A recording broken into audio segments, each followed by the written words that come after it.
Okay, once again, thank you all for joining and welcome. Today's webinar is going to be a little bit different than the typical webinar in that the bulk of the content is going to be coming from you, the audience, rather than us here at IMPLAN. The point of today's webinar is to be able to address any questions that you have on the core meaning US-based IMPLAN data that just came out for the year 2023. This is going to be a little bit more casual and conversational approach. So now is your chance to reach out and ask questions. You can begin doing so right away starting now by utilizing the question feature of GoToWebinar. So today you'll have two of our data team members fielding your questions. My name is Wes Morgan and I'm one of the data developers here at IMPLAN, and I am joined by Dr. Jenny Montell, who is our chief economist as well as one of our data creators. We do have a third member of the team, Ashley Bickle. Ashley focuses on international data, so she is joining us from the chat today. As for what we're going to cover today, we will start with some pre-submitted questions that we've grouped into larger categories. So the immediate few slides should hopefully help to answer all of those. And then we'll move on to a live Q&A session. And if we have time at the end, though that is doubtful, we'll proceed on to some commonly asked questions that IMPLAN gets. I will caveat this by saying that for both pre-submitted questions and our live Q&A, we are steering away from analysis type questions that aren't specific to the recently released 2023 data. So if you do have a question that pertains to a really specific study or geography or industry or region, the best way to get guidance about that would be to go through your customer success manager. If you do not know who your customer success manager is, you can feel free to reach out to support@implan.com and someone will be able to assist you with your study there. All right, so onto the couple of slides we put together to address some of the pre-submitted questions. This first section is just here to distinguish between some of the various IMPLAN products and make sure that everyone is on the same page as far as language goes.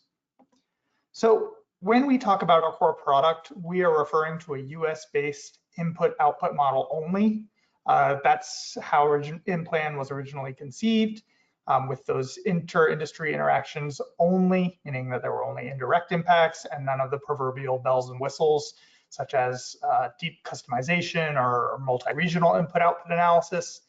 Now, the core product has clearly evolved since we began in that we've added features like many institutions to complete our social accounting matrix, and thus we have induced impacts today, and we've also added multi-regional input-output and much more granular geographies. But the same basic idea holds. When we're talking about the core product, we are talking about input-output in the US. By contrast, IMPLAN does also produce a variety of non-core data. So these are things like our satellite accounts, so environmental data in the US and Canada that expands the traditional IO model into giving results that detail environmental factor treatment. Those are things like carbon dioxide release or water use associated with economic activity. Our occupation data similarly applies study results to turn jobs supported into estimates of what types of occupations might be associated with a given economic impact. And we also do produce more detailed demographic information for study areas, but that's not quite the same as the other two satellites in that it does not get applied to impact results.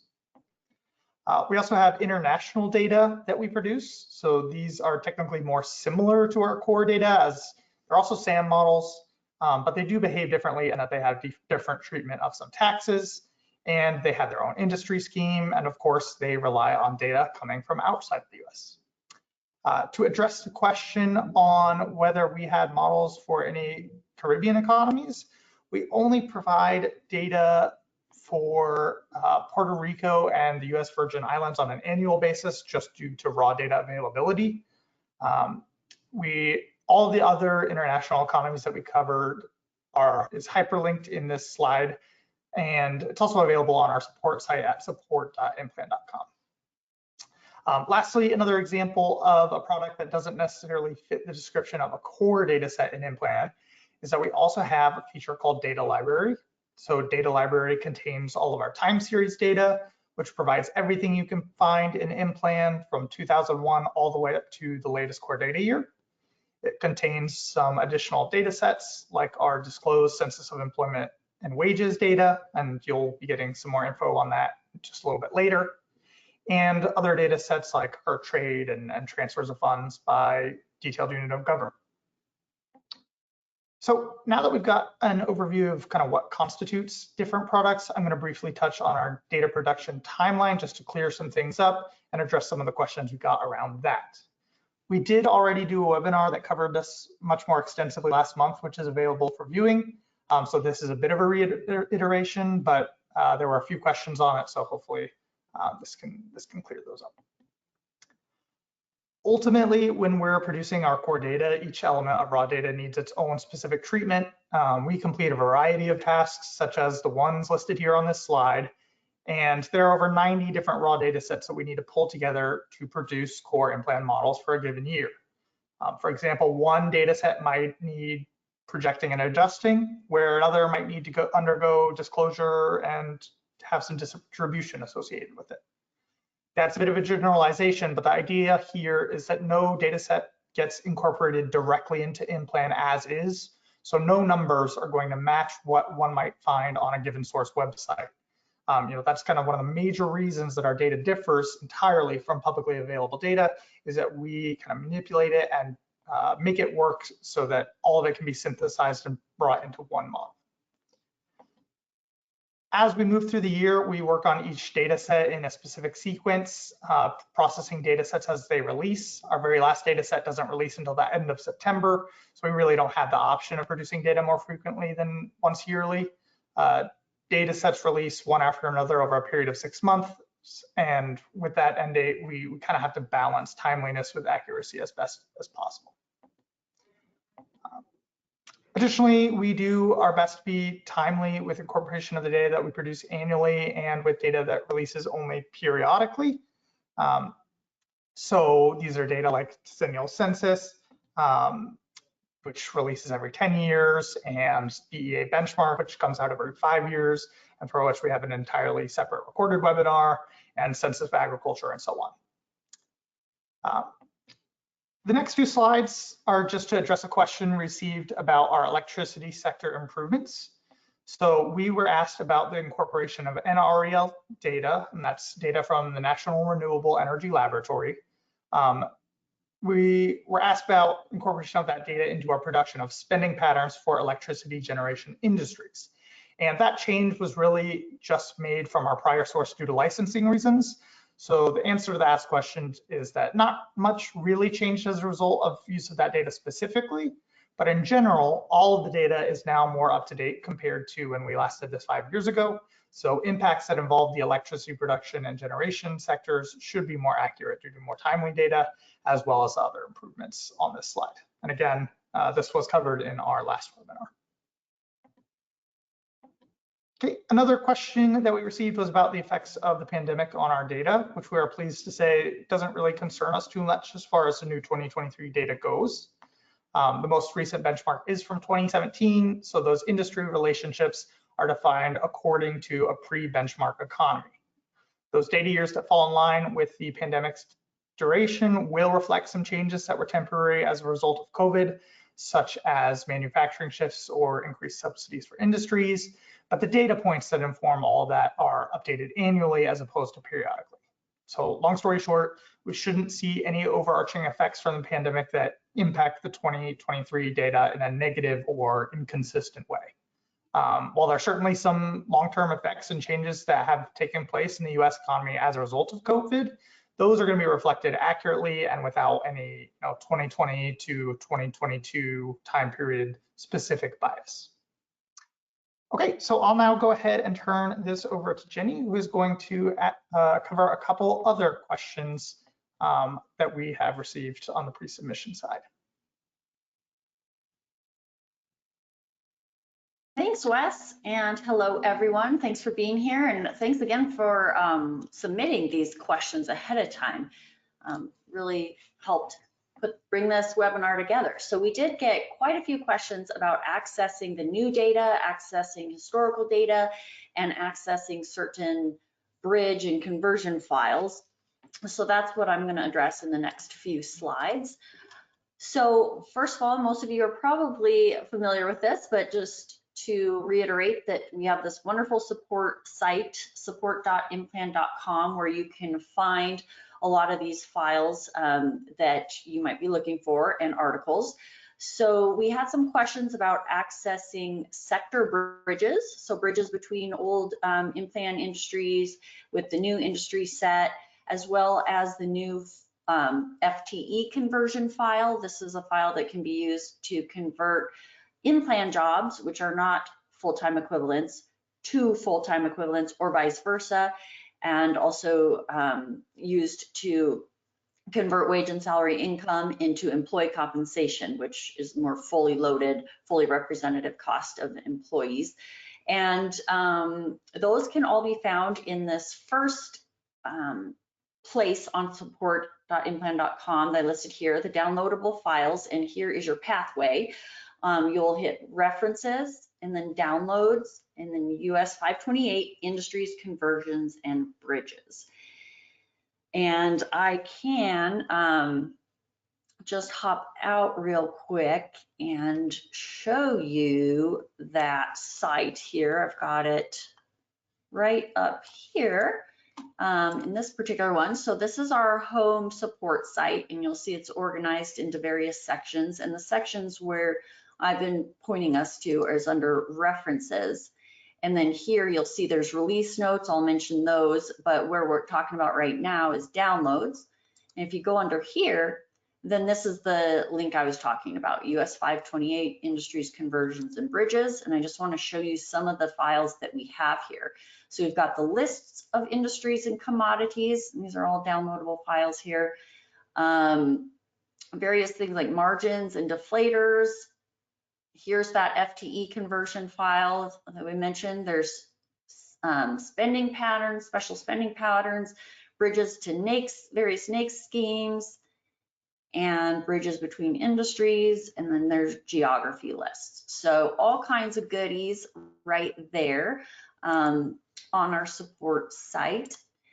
And then there was also a request for the full list of IMPLAN sectors that had to be combined into more aggregate sectors due to the loss of NAICS code detail in the relatively new 2022 NAICS scheme.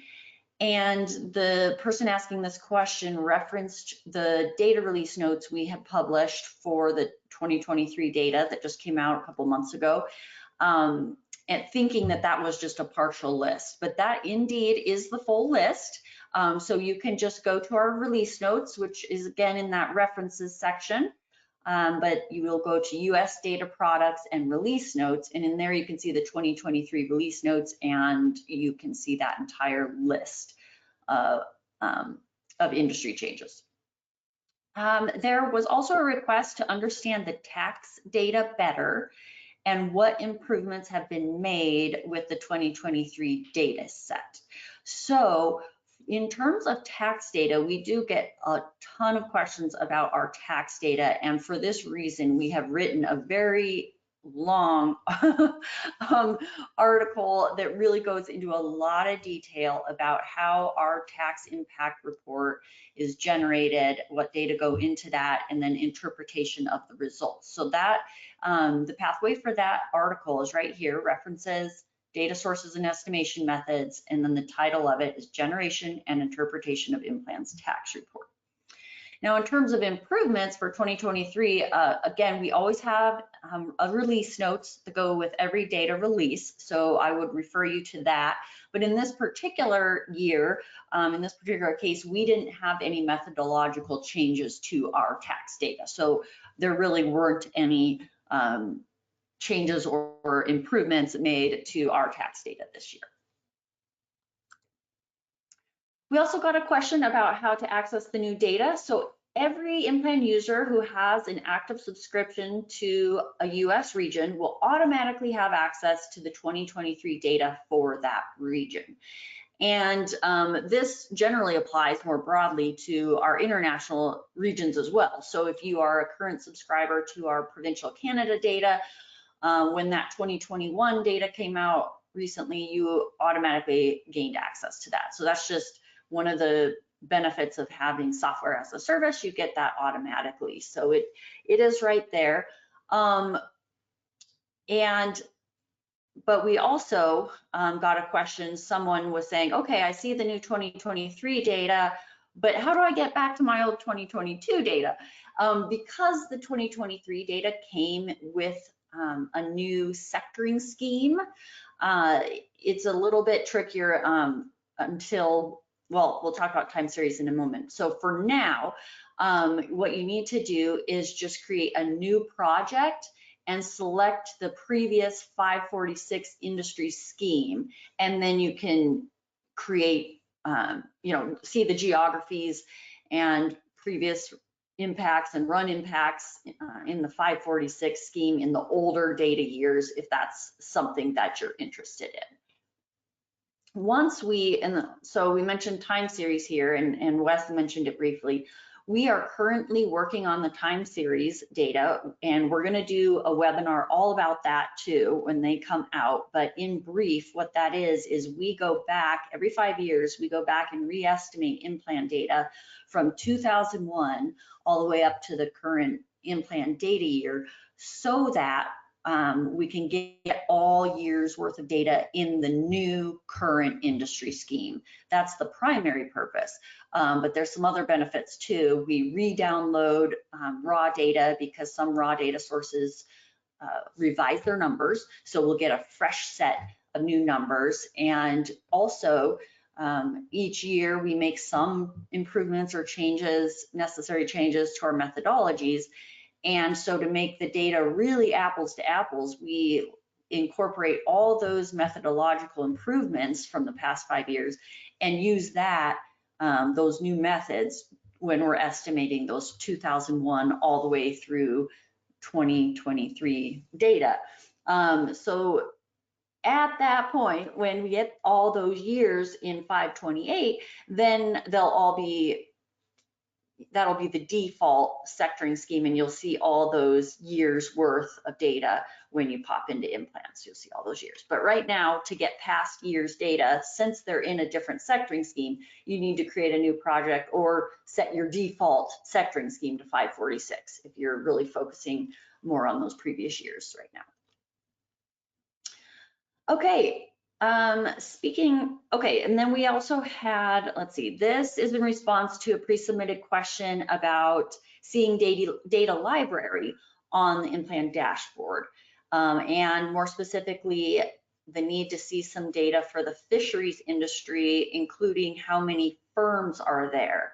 So that, to answer that question, for those of you who aren't familiar with the data library, it is a data research application where you can make data visualizations, you can download lots of data, you can look at time trends, you can compare across geographies, you can do location quotients. There's just a lot of slicing and dicing of all 23 years worth of IMPLAN data. And it includes all the data that are in IMPLAN models, plus there's data on domestic trade by commodity, so you can see trade flows. And there's also revenue by unit of government. Wes made brief mention of that, so taxes and fees. And by unit of government, here we're talking about super detailed, like such and such school district or such and such fire district or such and such city. And these data are data that we use as an intermediate step when we're producing our core data. And we've had some users have interest in having access to that intermediate step data. So we provide access to that here in Data Library. And then also, as Wes mentioned earlier, the fully disclosed CEW data. And I have a few notes on that that we'll come up with next. But that's basically an overview of what Data Library is. And to answer the user's question about accessing it, it's accessible with a separate subscription. So once you have an active subscription to Data Library, then it will automatically appear on your dashboard. So that's why you don't see that, is you're probably not subscribed to it. And the reason also I bring up CEW data is that's where you can actually see establishment counts. And so that's what I'm going to talk about next. And that's what the user said they were interested in, how many firms of fisheries. So that would potentially be a helpful data set there, because that's something you don't see in the impact tool. So just to give an overview of what those CEW data are, CEW stands for Census of Employment and Wages. It is something put out by the Bureau of Labor Statistics quarterly and annually. It's a count of establishments, employment, and wages by industry, reported across 4 ownership types. So there's federal government owned establishments, state government owned, local government owned, and privately owned establishments. And then it's reported at each of the 5 levels of industry detail in the North American Industry Classification System, or NAICS, with 2-digit NAICS being very, very broad categories like manufacturing as a total, all the way down to 6-digit NAICS codes, which are very, very detailed, like a very specific type of manufacturing of a very specific thing. And CEW data are actual counts from administrative records, from unemployment insurance programs. And so they're not survey-based estimates, which means they are very accurate for the workers or jobs that they cover, but they don't cover all jobs. They only cover about 95% of jobs in the US. And I have the next slide, I'll talk about which exclusions are there. And not all the data are fully disclosed. So there are suppressed values or non-disclosed values. And that's part of what IMPLAN does, we at IMPLAN estimate all those suppressed values. And so when we talk about the CEW data in data library, it's the fully disclosed data. So it has estimates for all the values that the government is suppressing for privacy reasons.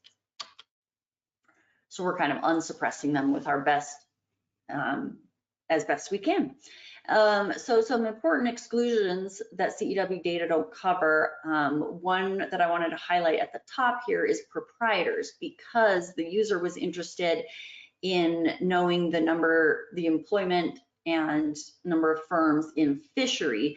And if there are a lot of proprietors, which I kind of imagine there would be in fishing, the fishing industry, then the proprietors themselves are not going to show up in the CEW data. And the proprietorship will not count toward the establishment count unless that proprietorship has employees. Now, if the proprietor has employees, those employees will show up in the CEW data, and that establishment will show up in the CEW data. So just something to be aware of with that. CEW data also don't count undocumented workers, because CEW data, again, they're not survey-based estimates. They are based on administrative records like W-2 forms.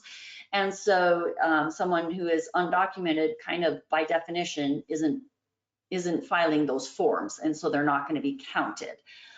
There's also some farm and domestic workers that are exempted from reporting, so they won't be in there. Certain religious organizations and student employees, most railroad workers, because they're covered by their own unemployment insurance system, elected officials in the executive or legislative branch, members of the armed forces or commissioned corps of NOAA, and then some other individuals employed under specific federal relief program here, and certain national security agencies for security reasons.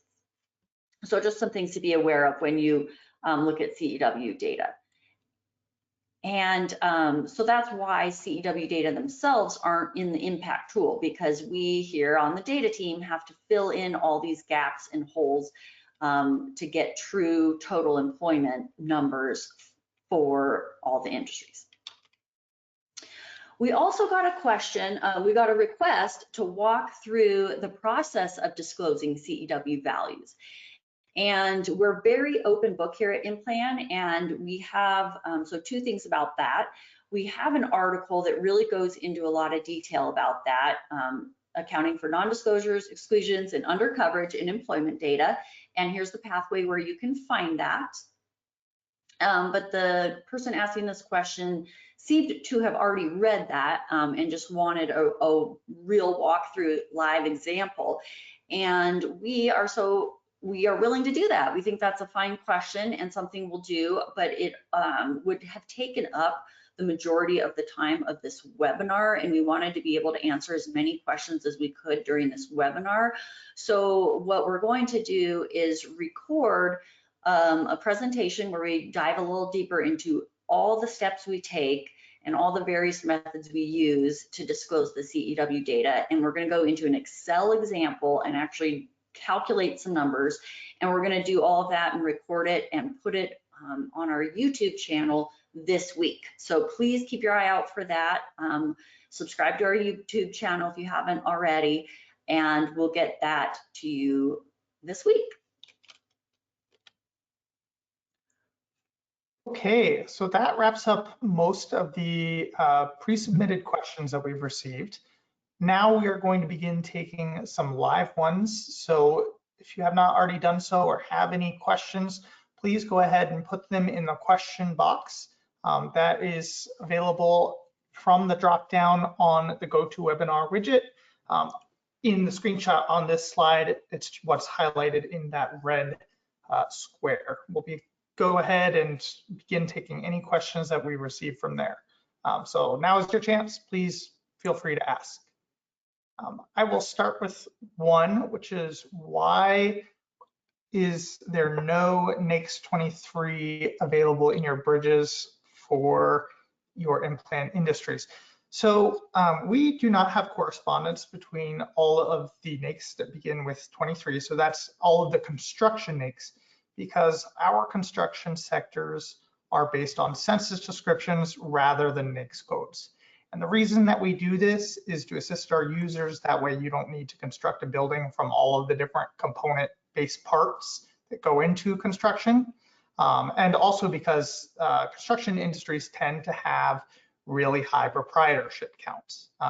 So there's not really a direct correspondence between industries for IMPLAN construction and the reported values by NAICS in something like CEW, for example. So it just doesn't really make quite as much sense to organize things that way. What we do have is, in that link that Jenny was talking about earlier, we do have a bridge that is specific to all of our construction industries, and it contains those descriptions. So you can look up exactly what kind of construction you want by all of our IMPLAN industries. Okay. Wes? Yes. I see a question here about if someone wanted to develop their own CGE model and wants to download IO and other data, how can that be done efficiently, via API or not? And I want to answer in a couple of ways. One, we do actually have a way to download files that are for use in the GAMS CGE tool, and so they're all formatted great for using in GAMS if you do that. But if you are building your own, which is what it sounds like, we do in fact have an API. So I would probably tell you to get a hold, reach out to your customer success manager, and they can help you gain access to that API. Yep, and once again, that email is support@implan.com. Someone there will be able to direct you to the most appropriate location or contact, and we'll get you that data. We have a question on whether we have data related to US government agencies such as Coast Guard. So we certainly have government industries, like government enterprises. We have industries for those, and then administrative government is, I believe, where that would fall under. But it's not specific to Coast Guard. It will include, so we've just got 3 categories. Basically, when it's federal, we've got military and non-military.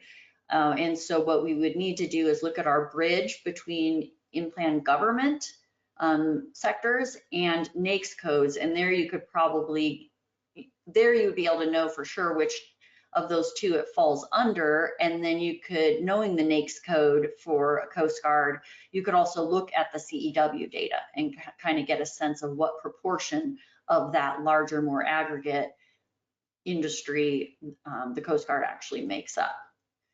Wes, any other comments on data we could use for learning a little bit more about U.S. Coast Guard? Yeah, so the only other thing that really comes to mind, I don't know exactly what type of data you're looking for, but we do also collect data from a source that gives kind of a breakdown of different branches of military, and we use that for our occupation data. Now, we have it summed up just because our IMPLAN data doesn't make any distinction between types of military branches, but if that would be useful to you, we can send you the link and we'll write down your name just to provide that shows what types of jobs and what distribution there exists between different branches of the military, and I do know that Coast Guard is one of those. Again, we probably need to know a little bit more about specifically what you're looking for that, but there are certainly some sources that we're at least familiar with and happy to provide whatever guidance that we can, certainly. I do also see a question that says, I tried to download 2022 data year multiplier data, but I cannot find where to select the previous 546 industry scheme. So that is, if you just go to new project, and then there should be a drop-down menu. When you click new project, you'll type in a name, and then a few bars down, there will be a drop-down that says your IMPLAN industry set, and you'll need to select 546 there. So let us know if you can't find that. Again, always available at support.implan.com, and we can go ahead and direct you that way. Thank you. We have a couple. We have a question regarding the core competencies in the occupation data and what is the source of this data.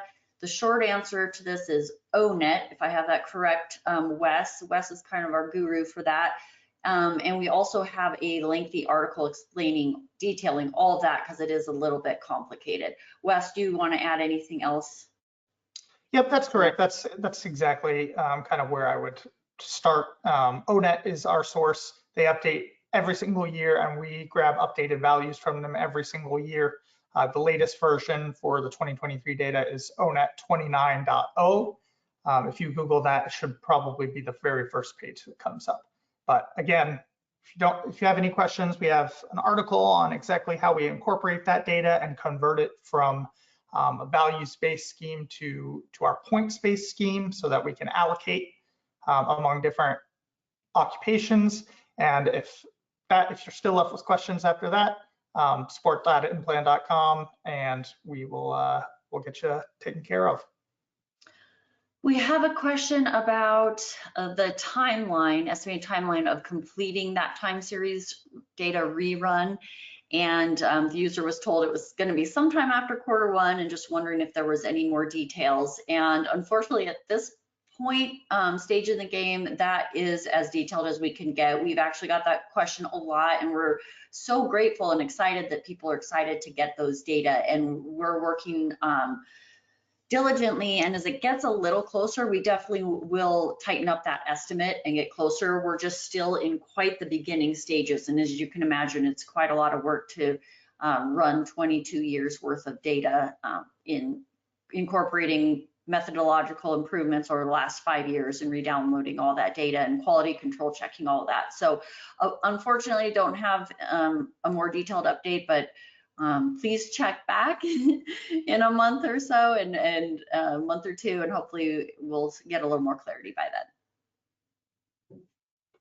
then. Yep, it is coming. Okay, I see a question. With the change to the 528 industry model, I've noticed that the investment spending pattern reference file has changed quite a bit. Specifically, I've noticed that there was a loss in detail in industry purchases and that there were some unusual changes in purchase commodities, like no industries buying some common types of equipment, large capital expenditures on consumables, etc. Is that file going to be revised at some point? Okay, so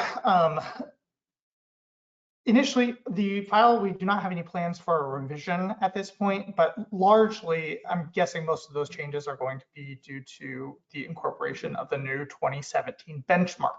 So what industries buy, what different institutions invest in, all that kind of stuff changes every time we incorporate a new benchmark. If you did not get the chance to see it, we did do a full webinar on that. It's just titled The Incorporation of the New BEA Benchmark. That is available for viewing at support.implan.com. We, essentially that should answer that question. But if it doesn't, if you are still concerned about it, feel free to reach out to us. We are happy to investigate that, as many times as you'd like. We did also notice a couple of those categories dropping out and some changes in investment that each and every one of those changes was quality control checked by Jenny or myself. So we feel pretty confident about that, but once again, happy to revisit if you are still unsatisfied after looking at those other resources. Yeah, and the BEA benchmark data, I mean, that's publicly available. Anyone can look at that and you can check yourself, but some folks may not know exactly where to download that and how to do that. So if you want us to double check a number, we don't mind doing that. We can hop into the raw data we have and double check that. But this is one of those years where we're going to see bigger changes from one year to the next than a typical year.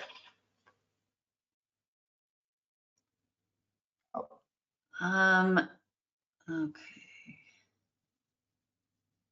There is not a code for electrical contractors and other wiring installation contractors. So I'm not totally clear on what you mean by code, whether it's NAICS code or an IMPLAN industry. But if you're talking about IMPLAN industry, again, our IMPLAN industries are largely tied to what the BEA puts out as industries or have put out in the past as an industry, because we need an industry spending pattern in order to have impacts. So I would suggest watching that video again and kind of understand, or watching the BEA benchmark webinar and understand what our sectoring scheme is and why, and how our sectoring scheme differs a little bit from the BEA benchmarks. But if that's the code you're talking about, that's what I would refer to there, is we need to have a spending pattern for it. But if you're asking about anything else, if you could give a little more detail or rephrase that, and we'll answer it accordingly. Okay, so I see state of Wyoming started collecting taxes on e-commerce purchases in 2018. This resulted in greater tax revenue being collected. Does IMPLAN take this change into account? So the short answer is likely yes, that's going to be reflected in our tax impact reports. So the way that IMPLAN's tax reports are kind of put together is that we use receipts of actual transfers. So, actual payments from one institution to another, to the government. So if the total amount of received tax value for the state of Wyoming increases in one of the 3 different data sources that we kind of compile together to use to distribute out our total tax controls.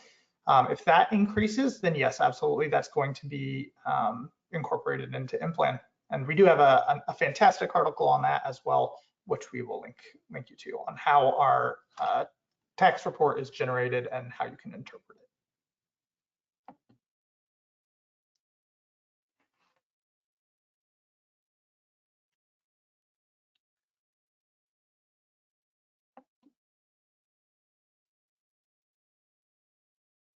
All right, let's see.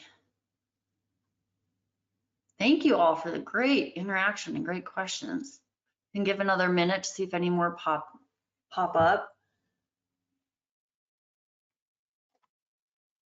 Otherwise, we can talk about why sometimes IMPLAN values might not match something you see on a website. And Wes made brief mention of that at the beginning.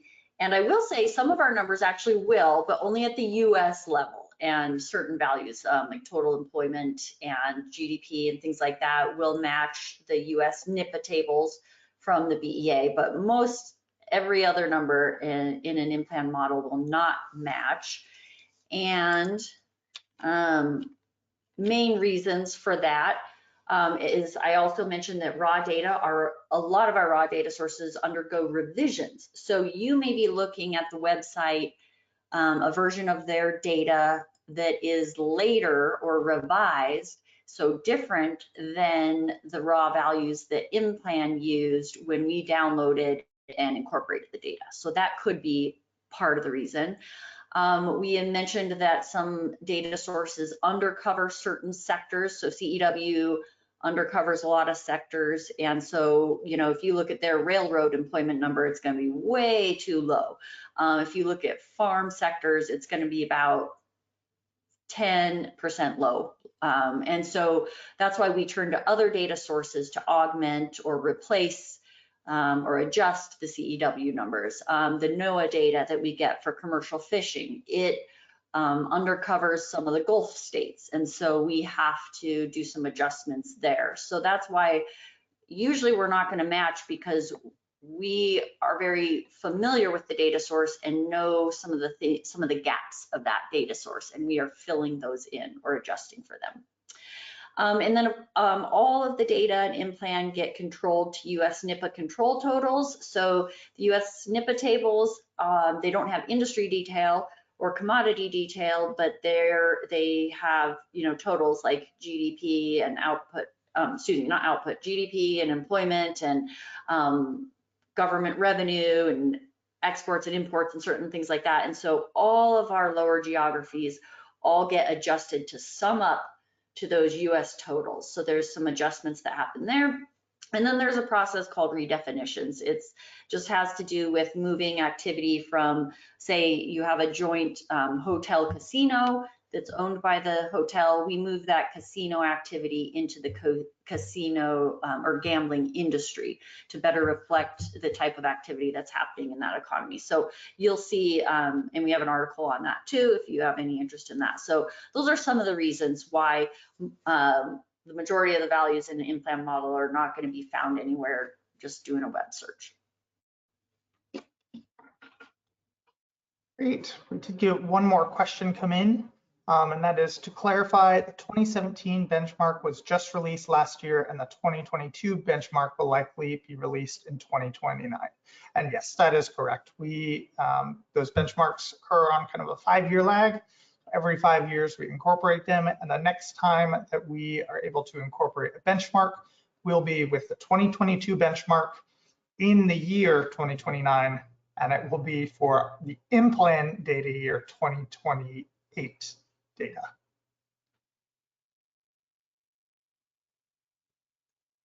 Great question.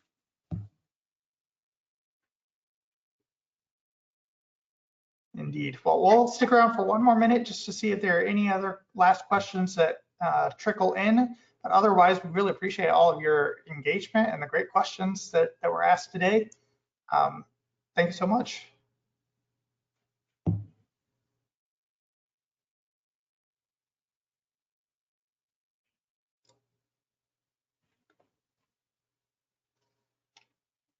Great. Well, I think that's a wrap. Thanks again for everyone for being here and for the great participation. Thank you, Wes. Yeah, thank you. Appreciate all the engagement. Have a good day, everyone. Bye now.